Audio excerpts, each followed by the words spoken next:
Hi there, I'm Scott Sinclair from Nissan Motorsport. We're in the middle of the introduction of a brand new tyre pressure monitoring system, which is probably one of the most significant changes we've had in our category for a long time. We're here in the workshop at the moment. The guys are working on James Moffat's car, and this is the car we've set up first with the system. We're trying it on this car, and then we'll roll it out to the other 3 cars. But basically, we've been thrown at by V8 Supercars, and we need to have it sorted for Perth.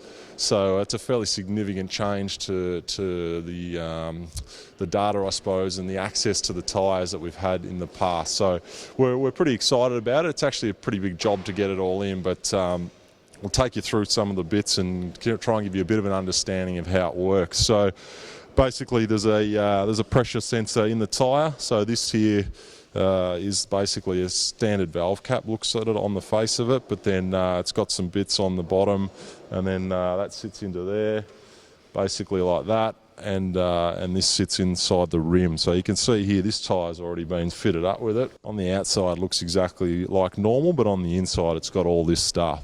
So this is basically a wireless transceiver, I suppose, and it broadcasts the pressure and temperature data. So up on the wheel arch here, we're going to have each of the wheel arches will have one of these. And this is basically the trigger. So this talks to the brains of the system and basically puts out a ping or a signal and just searches for a tyre. So when a tyre goes onto the car, this thing triggers and tells the ECU or the brains of the system that there's a tyre on the car. So once it's picked that up, the sensor inside the tyre broadcasts to an aerial which is inside the car. They're located in the front and the back, and it's quite complex because you can't obviously the right front is probably in range of the left front receiver.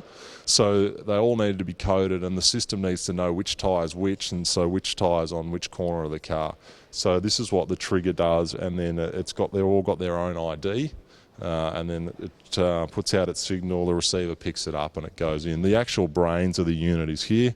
It looks fairly simple, and that monitors the pressure of all the tyres and the temperature of all the tyres. This is just a bit of a gimmick, I suppose, but this actually can tell you the pressures at any time. So even in a pit stop, we can stand on the side of the garage and we'll be able to see the pressures live on this.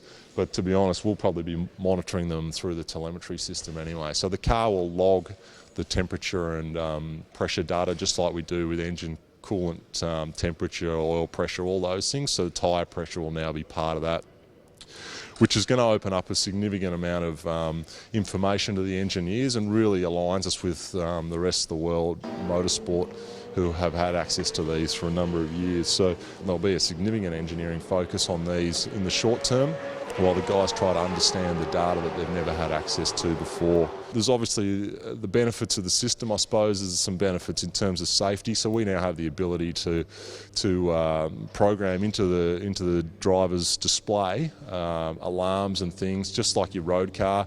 If you've driven a road car that has a slow leaking tyre, it comes up with an alarm. Well, we'll have the same ability. So we can set parameters. If we're losing, say, a PSI over a minute, we can select, to have an alarm come up and alert the driver. A significant failure, obviously, the system's probably not going to detect before the driver does, so that's probably not as relevant, but a slow leak, and that's some of the accidents we've seen over the years could have no doubt been avoided. So there's 2 things with the system. Obviously, the most important is the safety, but the second one really for us as teams dealing with the tyres is that the tyre's really been a bit of an unknown for a number of years, and what goes on inside the tyre and temperature and pressure has been a little bit of an unknown. So now we're really going to have access to a whole new raft of information.